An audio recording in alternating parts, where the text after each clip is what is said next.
Before I officially start the video, I'd like to state the fact that this video is entirely my opinion.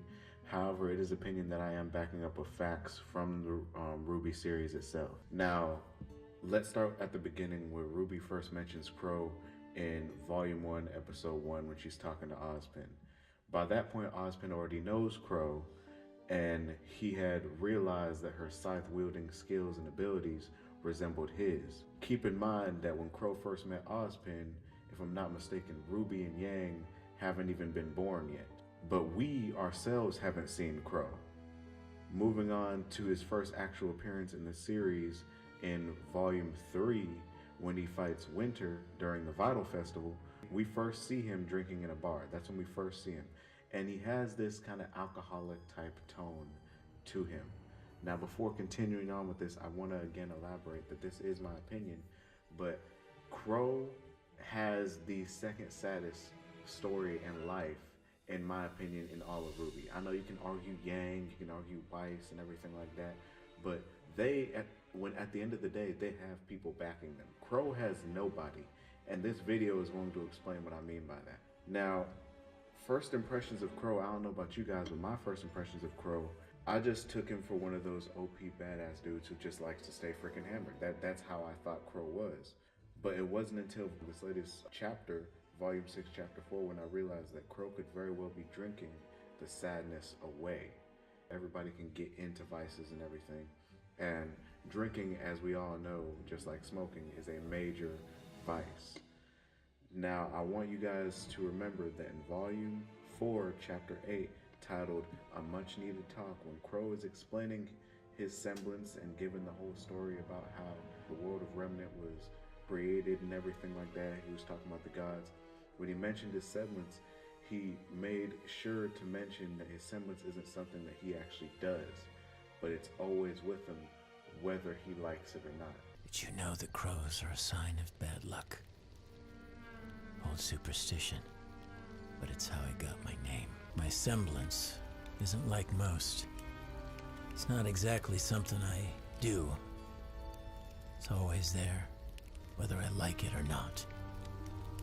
I bring misfortune. Which leads me, and I'm pretty sure a lot of other people, to believe that he cannot control his semblance. It's just something that is there. He brings misfortune. And it's entirely possible that he has brought misfortune ever since he was born, possibly even before, while he was in his mother's womb. But that is just a theory for me. That's just my personal take on it, since he can't control his semblance. We've already seen in Volume 4, and if I'm not mistaken, in other volumes, where Team Ruby, Team Juniper and everything, how their semblance kicked in at other times in their life period. Ren's semblance kicked in at an extremely early age. And even though it didn't mean he had complete mastery of it, it still kicked in, but it was something that he had to physically do, like he had to activate it. Qrow doesn't activate his semblance like he's already said.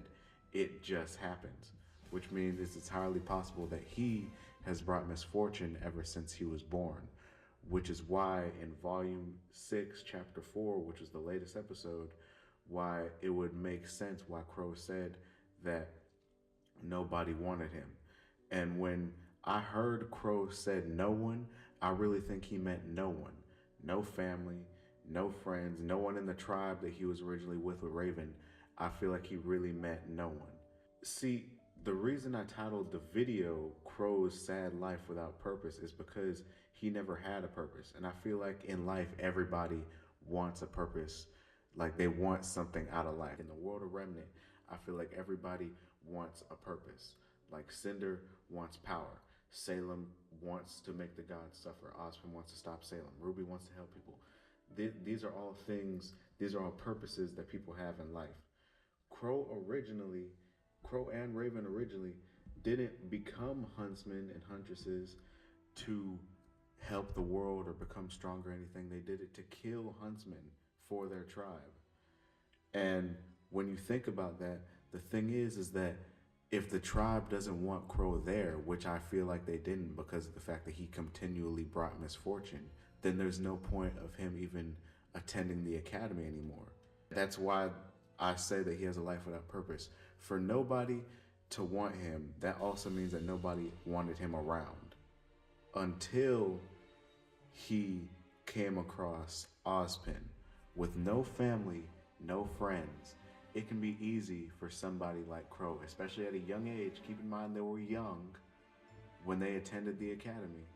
I'm not saying that they were freaking the same age as Ruby and everything. They could have been a little bit older, but let's just say they're the same age as like Ruby, the members of Team Ruby. Heck, I'll even say 18.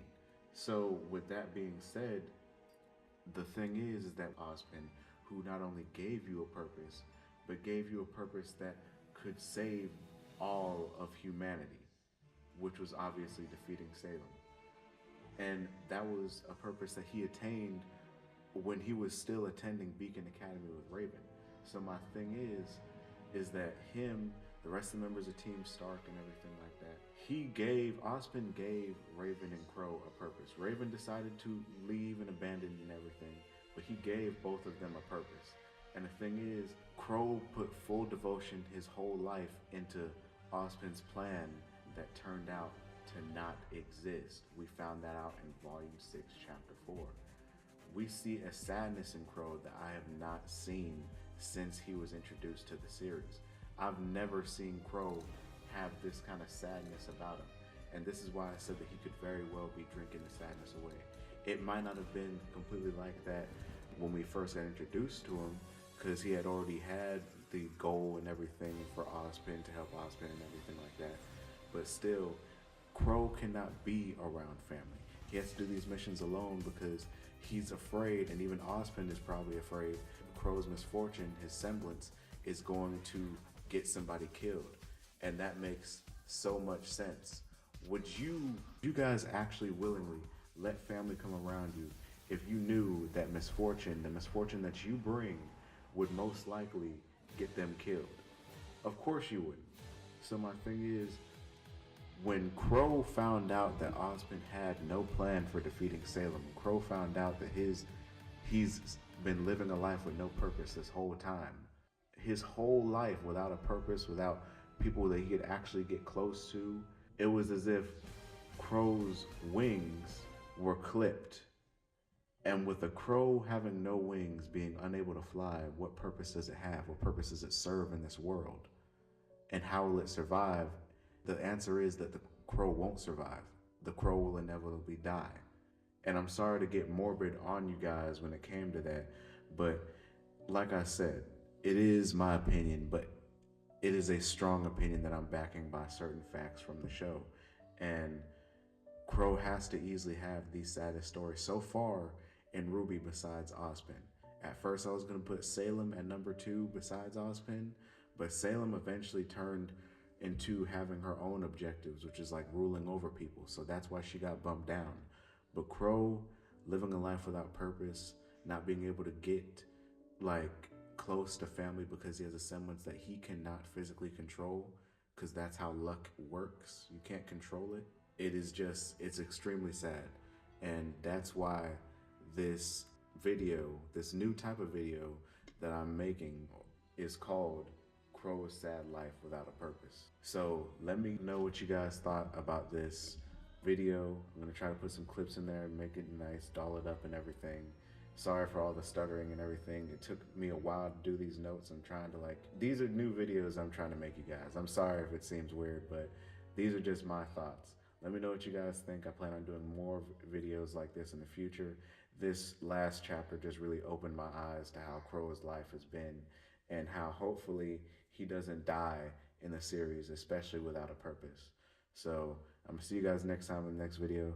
Please like, comment, subscribe, and show me some love on this, because this is definitely a new video that I'm doing.